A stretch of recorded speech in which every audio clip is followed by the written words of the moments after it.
Kailangan bata ka pa lang naglalaro ka na. At saka lagi kang pursige sa paglalaro.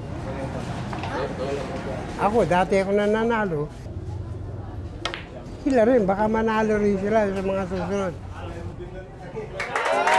Ang sikreto na sa paglalaro, kailangan huwag mong isipin na ikaw ay magaling ka na. Kailangan kahit magaling ka, practice ka pa, alamin mo lahat ng mga tira.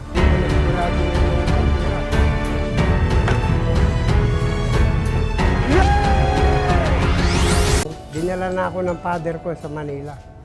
Doon, kaming dalawa, nandoon kami. Bilyaran na mismo ang natuloy namin. Pero umabot ng 3 taon, siyempre hindi pa masyadong abot yung mesa. O nung abot ko na, naglaro-laro na ako. Pagdating nga doon, tuntong ako, bilyaran eh. Tatay ko, hindi sa bilyara, kundi sa barbero. Maganda, barbero ng gugupit. Nicht mehr hören. Doch, du sitzt vielleicht auch da. Oh! Oh, der zum Abschluss.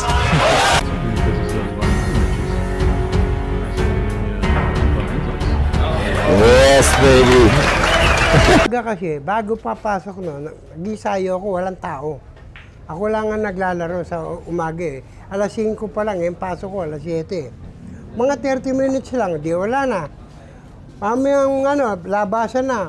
Magdating ng gabi, matutulog na, wala na naman tao. Ako naman maglalaro. Ako lang mag-isa, lalarin ko, tapos doon na rin ako matutulog. Doon sa ibabaw ng lamesa. Yung pangalan niya, doon sa Santa Cruz, Avenida, sa Lucky 13. Doon na rin ako gumaling. Doon na rin ako nangharang, akala nila walang marunong doon. Mga ramen dumadayo doon, eh puro talo naman sila, hindi nila alam yung tira ko kung magaling o hindi.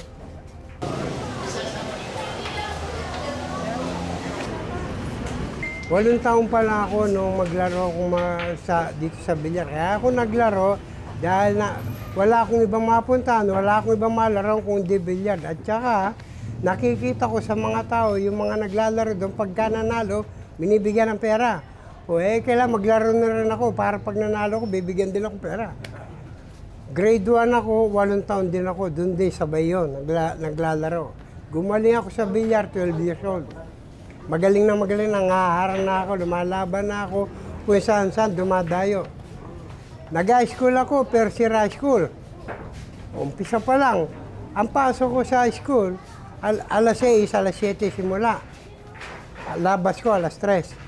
Pagdating ng alas 3, yung mga manager naghihintay na doon sa labas, dadayo na kami. Paglabas ko, punta na kami iba-ibang lugar. Abutin kami hanggang umaga. Iatid na lang ako sa eskwelahan. Alas 6, dahil alas 7 ang umpisa. Kaya lang, sa eskwelahan, doon na ako natutulog. Hindi naman nila alam natutulog ako sa school eh. Hindi rin nila alam na dumadayo ako dahil hindi na ako umuwi. Dahil umaga pa lang, hapon pa lang, sinusundo na ako. Wala nang tulugan yun. Maghapon na yun, dayo kami ng dayo. Nagtagal, 1999, nag-world champion ako, nag-champion ako. Tinatawagan na ako sa lang, gusto bumalik ako doon, pumasok. Wala na, may edad na ako. Alam mo, kahit dati, kinita ko 90 pesos. Pero mga pisa, nanalo kami, porsyento ko 90 pesos. Ganun lang ang pinakamalaki ng araw. Pero nung nakakapisa na ng malalaki, doon pa lang nagsimula. Nagpupunta dito sa St. Martin, dito sa Dao. Dito lagi ako nagbibilyar dito pagka nandito ako sa Pampanga. Nandito lahat yung mga kaibigan ko, mga kumpare ko. Itong may-ari, ito ang kumpare ko, si Pare Ruben. At tuwing umaga, dito ako naglalaro. Nagkakilala kami ni Parang Efren since 1990s. Simula nung nagkakilala kami ni Parang Efren, yun, parang magkapatid na rin, gano'n, magbarkada na rin. Parang si Parang Efren, parang hindi mo niya pinapakilala yung sarili siya. Siya si Efren Bate, gano'n siya. Very humble siya, gano'n siya. Hindi mayabang, hindi mas...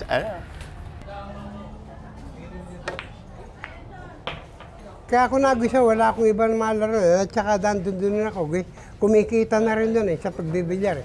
Biro mo, wala akong ginagamit na pera. Basta ako, laro lang ako ng laro. May namumisa, may nakakakita eh. Kahit na yung pagpunta ko ng ibang bansa, meron taga ron din nagdala sa akin dahil nakitaan ako ng tira. Kaya hindi ko alam may tournament doon. Ang alam ko, mga harang lang kami. Yung pupunta kami iba-iba lugar, wala akong alam na may tournament eh. Pagdating doon, puro may tournament pala.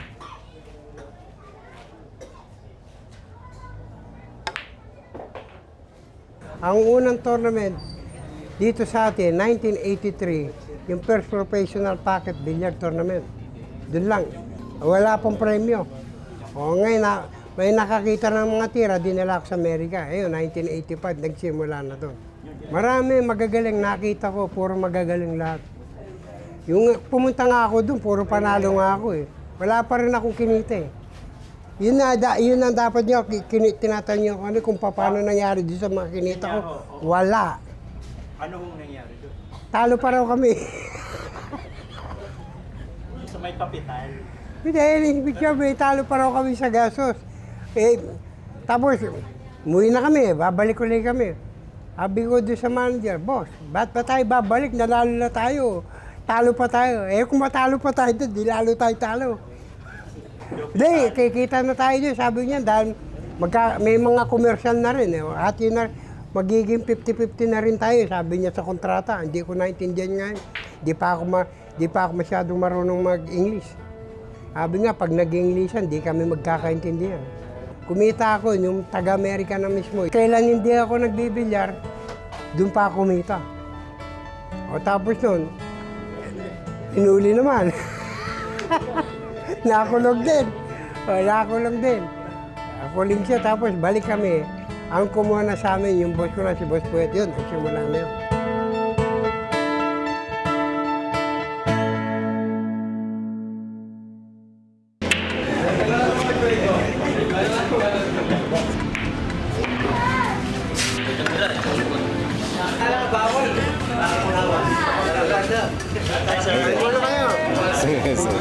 Pag alas 8 na paggising niya, paatid na dito sa bilyaran na ito.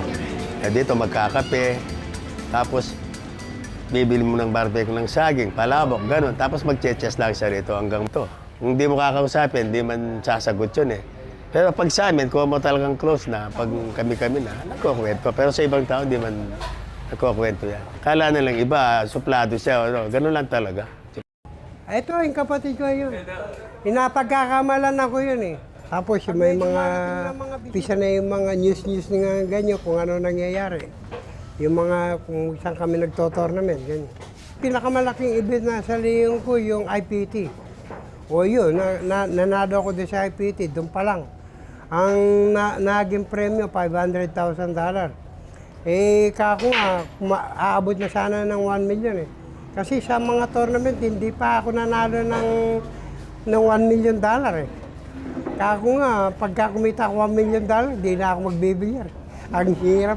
Biro mo, ang premyo namin nun, $14,000 lang. Tapos minus pa. Minus tax pa. Hindi mo naman makukuha lahat. Bago mabigay sa'yo, bawas na.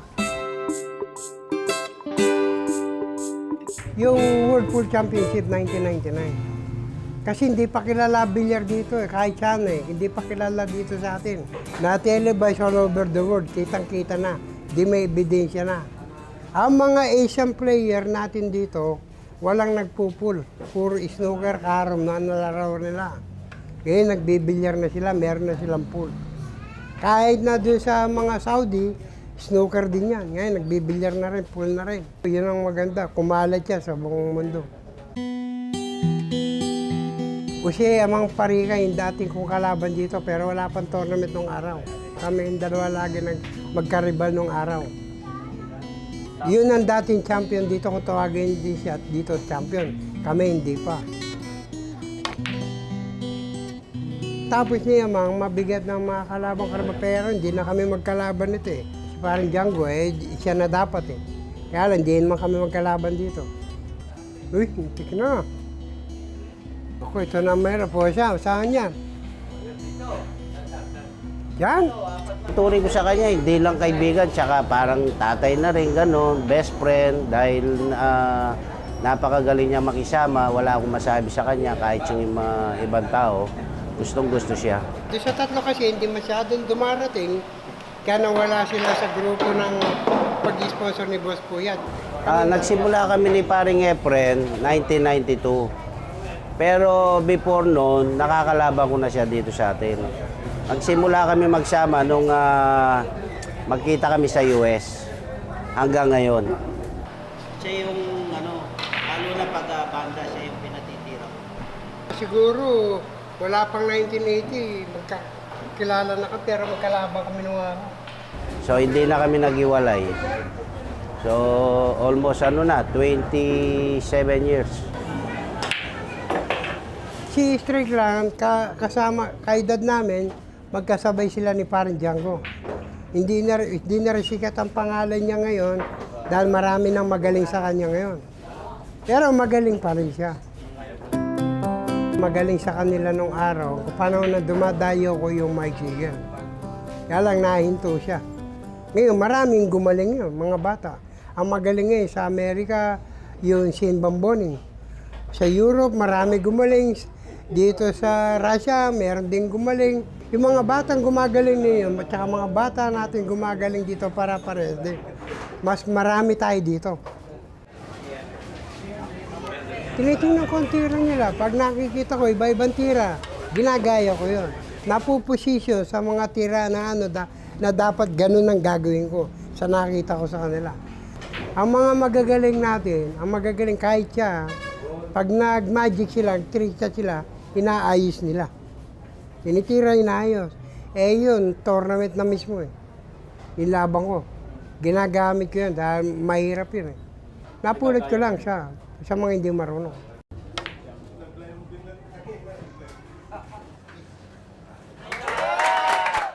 Marami kasi siyang tirang hindi nagagawa ng kapwa ko player. So kumisan, kagaya no sinabi niya, nagtataka nga ako kung bakit, paano nangyari yun, yung ganong tira. So siya lang nakagawa talaga nun, kaya tinawag siyang The Magician. Yung mga Amerikano na rin na nagsabi sa kanya na talaga imposible yung mga tirang ginagawa niya na walang nakakalam kundi siya lang. Malaki yung bagay kasi nung araw siyempre, hirap na hirap kami kung saan-saan lang kami. Ngayon siyempre sa paglalaro ng bilyar, medyo kumikita dyan din. Kaya nagkaroon ng pag-asa.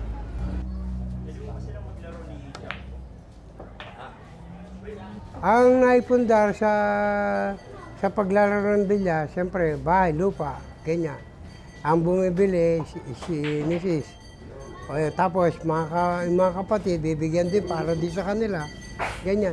Yung sa amin, mga isyam ang meron sa amin. Isyam na bahay lupa. Doon napunta lahat. Hindi naman malaki, saan pupunta yung mga ganon yun eh. Bawat kita nga bibili, kaya wala pa rin kami pera. Siyempre, yung gusto ko doon, meron din ako panggastos para sa pamilya ko. Yung para sa akin naman, gusto ko lang yung may laro-laro na konti-konti. Pagka hindi nga ako nakakapaglaro kahit inaantok ako eh. Kaya kailangan meron din nga. Pagka yung makakita, hindi naman sa akin, bibigay ko rin sa kanila, pamilya.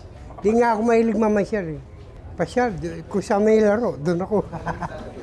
Kahit na chess, kahit na yung bara, kahit na basta nakakapaglaro ako. Ang inaasa atin dito sa ating bayan, magkaroon ng gold. Akala nga nila, lamang ako eh. Hindi nila alam, kalaban ko, world champion. Pero maganda na rin at saka naging bronze. Pero malungkot din dahil bronze na. Siyempre, inaasahan dito sa atin na mag-gold tayo di sa karambola rin. Mga puro pang matanda yung karambola eh. Kasi yung mga matatanda na wala na. Kaya 3 na lang kaming natitira dito sa mga player ng karambola. Walang mga batang may gusto maglaro ng karambola eh. Kaya kami lang pwedeng maglaro. Maganda nga. Doon, nagka-bronze pa kami kaysa doon sa wala. Yung mga kalaban naman yun, kahit anong country makalaban namin, tatalon naman, wag lang yung Vietnam. Dahil ang Vietnam, yun ang pinaka-laro nila, yung karambola. Parang dito sa atin, ang pinakalaro natin dito, yung pool, itong ganito. Kaya lamang tayo rito. Yung doon sa karambola naman, Vietnam. Tapos lahat doon kaya na natin. Napakaganda nyo kay itong SEA Games natin kasi dito lang. Ang inaasahan nga dito sa atin, yung masiyahan nitong bansa natin, na magkaroon ng lagi nga may palaro every 2 years o every 4 years na meron mga ganyan laro. For Rome, 100. Maganda ito, lalong-lalo na kung yung pool nalagay sa Olympic, mas maganda sana dahil wala pang nakakakuha ng gold sa Pilipinas dito sa Olympic eh. Baka pag dumating yung pool, magkaroon tayo ng gold. Kaso ayaw na makalaban sa pool. Ayaw nila dahil nag-demonstrate na kami noong panahon ng 1991. Kami lagi nananalo, yung team natin ang panalo. Biro mo, 91 to 95, tayo panalo. Every year naglalaro, kaya umayaw sila, wala daw silang panalo. Dati alam mo, yung tanong sa akin, meron ka bang alam na darating na mga magagaling pa dito na magiging parang ikaw? Sabi ko nga, gusto ko nga maraming gumaling dito sa atin para may kalaban kami. Pag walang gumaling, wala kaming kalaban. May dumating na mga bata, ayaw na kami sali. Tanda na raw kami. Dito, pagsubok nito, pagka nalaos ka na, wala na. Yun na yung malaking kawala mo pag hindi ka na makapaglaro ng maganda. Yan ang pinakamahirap. Mas gusto ko, firming kumpleto itong kamay ko sa paglalaro para dire-diretso. Pero pag limbawa, iba na magiging tira, yun ang pinakamahirap. Sabi nga, sana pwede pa ako habang naglalaro ko.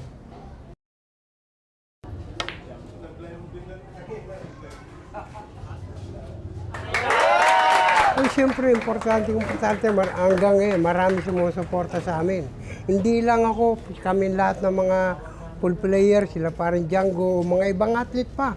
Marami sumusuporta, lalo-lalo na yung mga followers. Yan, mga ganyan. Ang gobyerno, willing naman magsuporta. Importante din sa amin yung mga suporta nila para sa amin. Dahil minsan meron din mga player, wala naman eh. Kami, meron kami sponsor.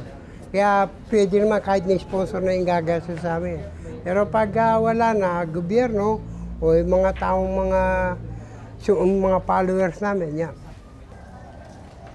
Siyempre, yung mga mensahe ko sa mga billiard player, lalo na mga baguhan, sa mga bata muna, huwag nilang pabayaan pag-aaral, tapusin mo nila yung pag-aaral nila bago mag-billiard. Dahil hindi naman paniguradong gagaling sila eh. Masigurado yung pag-aaral nila. Biro mo ako nagpunta. Kinakausap ako ng tao, hindi ko naintindihan. O mag-uusap kami tungkol sa wala akong alam. Kung nakapag-aaral ka, alam mo rin sasagutin. Kung gusto nila mag-billiard, tapusin muna na yung school bago sila mag-billiard. Pero kailangan, nasa condition ulit sila, kung gusto nilang gumaling, kailangan huwag silang gagamit ng mga bawal sa katawan. Ako, pinagmamalaki ko yun dito sa atin, ang atletang Pilipino dahil nakakapagsaya ka dito sa ating bayan. Siyempre, pag abang nandiyan dyan sila, maasa sila, ikaw naman, pilitin mo naman para magkaroon ng kasiyahan lahat sila. Alam mo, magagaling na yung mga pool player natin. Wala na ako siguro mapapay sa kanila dahil sa nakita ko sa mga kaya nga silang naglaro, dahil silang mga bata ngayon gumagaling, yung kaya nilang hindi ko na kaya kasi ngayon kami dalawang parang Django, hindi na namin kaya. Kami na rin ang pumili ng mga player na magagaling natin para sila maglaro dito sa SEA Games. Pero napakadami dito sa atin magagaling. Kinabukasan ng sport natin, biro mo, sport lang ang pwede natin ipagmalaki dito sa ating bansa. Yung galing mo, kailangan dire-diretso mo yan.